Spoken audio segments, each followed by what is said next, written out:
Perkenalkan, nama saya Yohana Tresya Nenggolan, peserta Latsar CPNS Angkatan 11 tahun 2020. Hari ini saya akan mereview tentang akuntabilitas yang dibawakan oleh Ibu Ika. Akuntabilitas itu adalah kewajiban mempertanggungjawabkan apa yang menjadi amanahnya. Ada beberapa aspek di dalam akuntabilitas ini. Yang pertama adalah akuntabilitas itu adalah sebuah hubungan, di mana hubungan yang bertanggung jawab antara kedua belah pihak, baik pemberi wewenang maupun individu yang bertanggung jawab untuk memenuhi sebuah kewajibannya. Nah, yang kedua, akuntabilitas itu berorientasi pada hasil. Nah, dalam konteks ini, setiap individu, kelompok, atau institusi dituntut untuk bertanggung jawab dalam menjalankan tugas dan kewajibannya, serta selalu bertindak dan berupaya untuk memberikan kontribusi untuk mencapai hasil yang maksimal. Nah, yang ketiga, akuntabilitas itu membutuhkan adanya laporan. Nah, yang dimaksud adalah memberikan laporan kinerja, artinya mampu menjelaskan terhadap tindakan dan hasil yang telah dicapai oleh individu, kelompok atau institusi, serta mampu memberikan bukti yang nyata dari hasil dan proses yang telah dilakukan. Yang keempat, akuntabilitas itu memerlukan konsekuensi. Nah, ingat, akuntabilitas itu adalah sebuah kewajiban. Kewajiban menunjukkan tanggung jawab, dan tanggung jawab itu pasti akan menghasilkan konsekuensi. Konsekuensi ini dapat berupa sanksi ataupun penghargaan. Nah, yang kelima, akuntabilitas itu memperbaiki kinerja.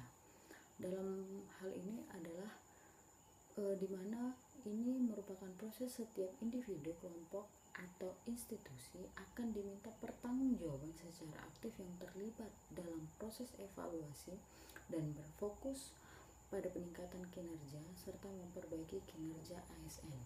Akuntabilitas publik itu terbagi atas dua, yaitu vertikal dan horizontal. Nah, yang dimaksud dengan vertikal ini adalah pertanggungjawaban kepada otoritas yang lebih tinggi. Contohnya, pertanggungjawaban unit kerja atau dinas kepada pemerintah daerah kepada pemerintah pusat, lalu pemerintah pusat kepada DPR. Beda dengan horizontal. Horizontal ini adalah pertanggungjawaban kepada masyarakat luas. Contohnya apa? Lembaga pemilihan umum yang independen, ada KPU dan ada juga KPK. Oke. Nah, terdapat lima tingkatan akuntabilitas. Yang pertama adalah akuntabilitas personal. Nah, ini mengacu kepada nilai-nilai yang ada pada diri seseorang, seperti kejujuran, integritas, moral, dan etika. Nah, lalu ada akuntabilitas individu. Nah, ini mengacu pada hubungan individu antara individu dan lingkungan kerjanya. Terus ada akuntabilitas kelompok. Nah, ini mengacu pada pembagian wewenang dan kerja sama yang tinggi antar kelompok yang ada di sebuah institusi. Nah, yang keempat ada akuntabilitas organisasi. Ini mengacu pada hasil pelaporan kinerja yang telah dicapai, baik pelaporan yang dilakukan oleh individu maupun kinerja organisasi kepada stakeholder. Nah, yang kelima adalah akuntabilitas stakeholder. Nah, ini adalah tanggung jawab organisasi pemerintah untuk mewujudkan pelayanan dan kinerja yang adil, responsif, serta bermartabat.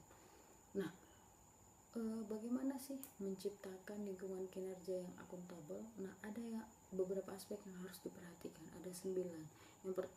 Yang pertama, kepemimpinan, lalu ada transparansi, lalu integritas, lalu tanggung jawab, lalu keadilan, ada kepercayaan, keseimbangan, kejelasan, dan yang terakhir ada konsistensi. Jadi refleksi yang saya dapatkan tentang materi hari ini, yaitu tentang akuntabilitas, adalah bahwa ada langkah yang harus dilaksanakan dalam pengaplikasian akuntabilitas ini di lingkungan kinerja, terlebih saya sebagai seorang PNS. Yaitu yang pertama, kita harus tentukan dulu tanggung jawab dan tujuannya itu apa. Nah, yang kedua, kita rencanakan apa yang akan dilakukan untuk mencapai tujuan tersebut. Lalu yang ketiga, lakukan implementasi dan monitoring kemajuan. Yang keempat, berikan laporan secara lengkap. Dan yang terakhir, berikan evaluasi serta masukan dan perbaikan. Nah, rencana aksi yang akan saya lakukan sebagai seorang ASN dalam hal ini adalah sebagai seorang dosen, ya. Sebagai dosen yang memiliki tugas tridharma perguruan tinggi, yaitu pengajaran, penelitian, dan pengabdian kepada masyarakat, saya akan melaksanakan tugas dan tanggung jawab saya untuk meningkatkan kualitas akademik mahasiswa. Nah, dalam hal ini berarti saya menerapkan salah satu aspek akuntabel tersebut, yaitu tanggung jawab. Nah, mungkin saya akan menerapkan kolaborasi model pembelajaran atau metode pembelajaran yang menyenangkan agar dapat meningkatkan aktivitas dan hasil belajar mahasiswa tersebut, ya, dalam rangka perwujudan peningkatan kualitas mahasiswa tadi.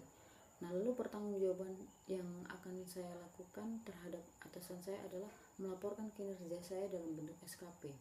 Nah, nanti di dalam SKP itu saya akan mengevaluasi setiap elemen-elemen yang menjadi target yang telah saya tetapkan sebelumnya.